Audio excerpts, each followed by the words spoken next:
Leafing through the pages of the Gospels and the Acts of the Apostles, we read of various miracles performed by Jesus and his disciples. However, there is one of Jesus' sentences in John's Gospel that is definitely surprising.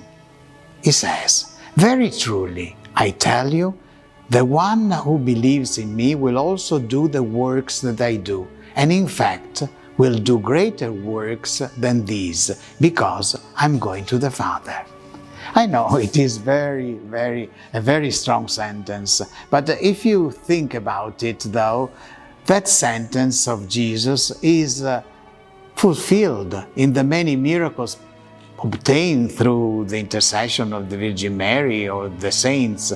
If you have then the chance to visit some shrines dedicated to Our Lady, Saint Rita, Saint Pio, Petrolcina, and of course Saint Anthony, you will be even more convinced. The construction of St. Anthony's Basilica began in 1232, a year after St. Anthony's death, and was strongly desired by the people of Padua because of their great love for the saint.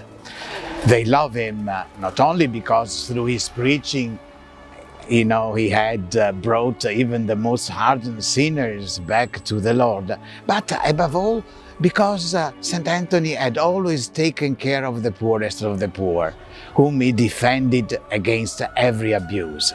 Over time, the Basilica of St. Anthony has become one of the world's most famous and popular shrines. Every year, millions and millions of pilgrims from all over the globe come here to Padua to venerate their beloved saint, often bringing an ex-voto for a grace received through the intercession of the saint. Today, I will tell you the story of one of these ex-votos that dates back to the end of the 18th century. Gabriel had married Martina, one of the most beautiful and intelligent girls in his town. To complete the couple's happiness, a few years later, a baby boy was born, to whom they had given the name Fernando.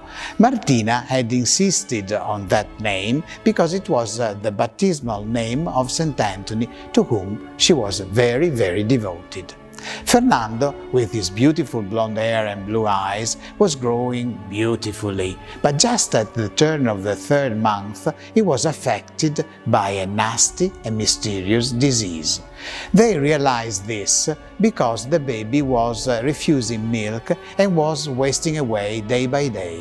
Martina and Gabriel immediately called the doctor, but even the old and experienced doctor could not understand what the baby was suffering from. He prescribed a treatment, but Fernando did not react and was breathing with difficulty. One day, while Martina was in tears cradling Fernando, she noticed that her husband was looking at a beautiful picture of St. Anthony and the Virgin Mary on the wall with his hands clasped in prayer, and so she started to pray too. "Dear St. Anthony, please, implore the Virgin Mary to help our baby live. She knows what the death of a child means. She lovingly held the dead body of her son on her knees when he was taken down from the cross. St. Anthony, help us, Mother of Jesus, snatch him from death." The painting seemed to glow with a golden light, and Martina saw a smiling St. Anthony blessing the cradle on which she was bent over, with tears streaming down her face.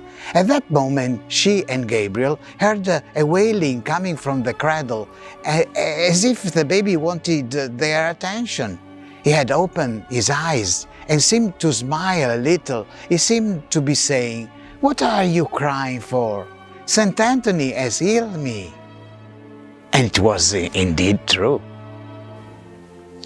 Dear St. Anthony, we pray to you for some sick people who are very dear to us.